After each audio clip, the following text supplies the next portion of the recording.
Militanteng grupo na Hamas mga sangkay mukhang dihado na at dinudurog na ngayon ng Israel. Ano ba ang katotohanan tungkol dito? Yan po ang ating aalamin ngayon.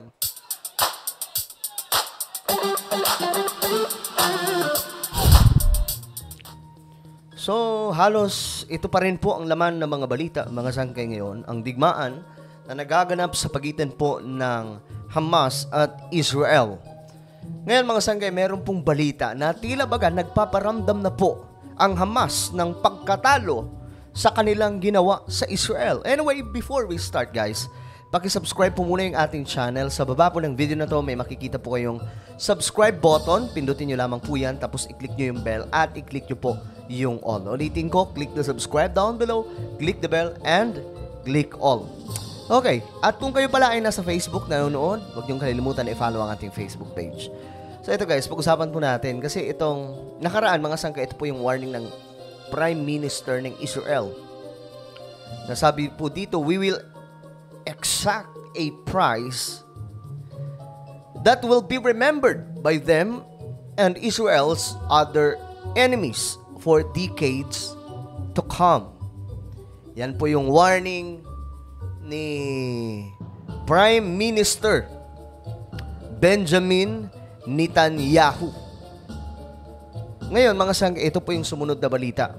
Baga, gagawa ang Israel di umano ng paghihiganti. Kasi pagpasok po nitong Hamas, nasa 800 po kaagad na bilang ata ng sundalo at civilian ang nadali po mga sangkay. Napabagsak nila.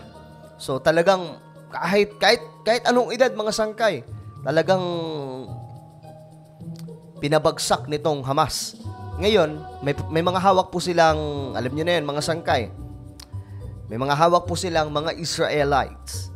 At may Pilipino pa nga po doon. Halo-halo na po ito mga sangkay kasi itong Israel, halo-halo po yung tao dyan. May mga taga-US, Canada at marami pa pong iba.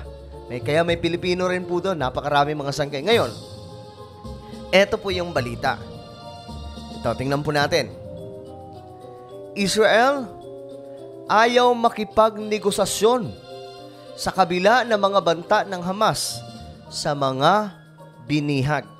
So may mga binihag kasi ang Hamas ngayon mga sangkay. Ngayon, ang Israel ay ayaw makipagnegosasyon kasi ang Hamas ngayon nananawagan na po ng negotiation. After all, imagine mga sangkay, kinubkob nila yung Israel, tapos ngayon nakita na po siguro nila, natagilid sila kasi gaya ng sinabi ko, hindi po talaga itong Israel, sa kabila po ng kanilang pagmamatigas at hindi pagtanggap kay Kristo noon, sinabi pa rin po talaga ng Biblia na pagdating po ng tamang panahon, babalik pa rin ang ating Panginoon sa kung ano ang pangako niya sa Israel. Well, usapang malalim yan mga sangkay. Dito na lamang po tayo sa balita. Panoorin mo natin. We are not negotiating with anyone at this time. We are in a war. Ito ang pahayag ni Israeli Foreign Ministry spokesperson Lior Hayat nang tanungin tungkol sa mga individual na dinukot ng militanteng Hamas. Anya, mas pinagtutuunan ng pansin ng Israel ngayon ang pagsesecure ng kanilang mga border sa bandang timog sa Gaza Strip. Okay. Yan po yung strategy ngayon ng Israel. Lahat ng border po nila, pinalibutan na po. Ayan, makikita nyo mga sangka, may mga tangke na panggera, diba? May mga nakapalibot po sa bawat border. So ngayon, wala pong ligtas dito ang Hamas. Kahit nasa loob pa po sila, ang problema mga sangkay, I think nasa Gaza lamang po sila banda. So hirap na hirap po ngayon ang Hamas kumilos. At sa Hilaga, kung saan nagtatangka naman umanong pumasok ang mga terorista mula sa Lebanon. Sa Ayan, datos, may mga gustong pumasok. Kaya nga lang, bantay sarado na. So, naka-red alert ang buong ng Israel. Kaya, strategy po nila, bantayan lahat ng border. Nakaabang na po lahat ng armas, mga sangkay. Lahat po ng war machines, naka-ready na. Ng Israel Foreign Ministry at Israel Defense Forces o IDF, lampas 700 na ang mga napatay na sibilyan at sundalong Israeli, habang nasa 2,600 ang sugatan. Mahigit 30 naman sa 100 hostage ng Hamas ay nasa Gaza. Diba? Halos karamihan nasa Gaza ng kanilang mga nasakote, mga sangka. Ito po yung ito po yung ginagawa po nila ngayong shield, panangga mga sangkay sa Israel. Sige, pag kayo gumalaw, babanatan ko to. Parang, alam niyo, parang mga bata, mga sangkay, ganun po yung dating. Pag kayo gumalaw, babanatan ko to. Ayon kay Israel Foreign Minister Eli Cohen, wala pa silang malinaw na detalye at impormasyon tungkol sa mga binihag ng Hamas. Pero iginiit niya na handa ang Israel na mailigtas ang mga ito. Okay. Wala pang kumpletong detalye patungkol po sa hawak ng Hamas. Pero, ang iklinaro nila, talagang isasalba nila yan. At hindi na po ito nakakagulat mga sangkay dahil nga po ang Israel naman talaga ay advanced pagdating po sa mga gagamitang pandigma. Talagang hindi nila kakayanin yan. We are committed to bring them back in the spirit of mutual responsibility. Their safety is their responsibility. Sinabi ng Hamas na handa silang makipag-usap sa Israel Ayan na. Handa makipag-usap. Gusto na po makipag-usap ng Hamas. Subalit may bad news para sa kanila. Tungkol sa tigil putukan. Pero nagbanta rin silang papatayin ang mga hostage kung hindi ititigil ng Israel ang mga airstrikes sa Gaza. Ayun. Pansinin nyo mga sangkay, may pagbabanta na po na yung mga hawak po nila, itutumba nila mga sangkay. Kung sakali daw hindi ititigil yung mga airstrikes sa Gaza. Ngayon kasi wala po silang choice sa papalibutan Hindi po nila alam kung saan sila pupunta mga sangkay.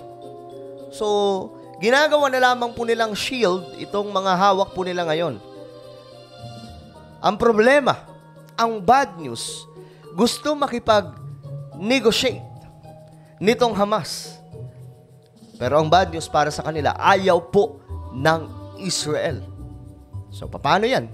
Ayaw ng Israel. Ano ba ang gagawin ngayon ng Hamas? Sa tala ng Palestinian Ministry of Health, pumalo na sa 560 ang napas lang na mga Palestino, habang halos 3,000 na ang sugatan matapos gumanti ang Israel sa pag-atake ng Hamas. Ayan po Yan po yung mga nadali na ng Israel dahil nga po sa digmaan na ito. Gumanti na po sila mga sangkay. All-out war na po ito. Yun naman po talaga yung warning, di ba? Ito nga po, kung babasahin natin, kumbaga ipaparanas nila ng Israel ang katakot-takot na paghihiganti laban po sa mga pumasok sa kanilang bansa at gumawa ng matinding kalokohan. Nanindigan si Israeli Prime Minister Benjamin Netanyahu na hindi tatantanan ng Israel ang mga terorista. אבל אני מבטיח לכם, אזרחים יקרים, Ayun lang. Yan, di ba? קיומה של המערכה, כל אויבינו ידעו שזאת הייתה טעות איומה לתקוף את ישראל. מה שנעשה לאויבינו בימים הקרובים יהדהד אצלם לדורות. Ayon sa veteran peace negotiator na si Miriam Coronel Ferrer, nakakapagtaka ang timing ng ginawang pag-atake ng Hamas dahil naganap ito sa gitna ng mga tumitinding laban sa rehime ni Netanyahu. Di ba? Marami po kasing gulo na nagaganap doon sa Israel. Parang ang ginawa nila, sinabay po nila para po hindi makuha kagad yung atensyon ng gobyerno nila. Imagine mga sangkay nung nagkaroon ng surprise attack itong Hamas, walang kamalay-malay po yung government ng Israel. Ganun na pagplanuhan mga sangkay. But what we're seeing now is precisely the kind of hardlining of the stance and even some kind of unity being achieved behind all of this. So it's a big question. Nauna nang itinanggi ni Netanyahu ang mga ulat na may natanggap ng impormasyon ang Israeli intelligence na posibleng umatake ang Hamas sa unang linggo ng Oktubre. Nilinaw naman ng Israel Defense Forces na nadadamay lang ang ilang moske at paaralan sa Gaza Strip sa kanilang airstrikes.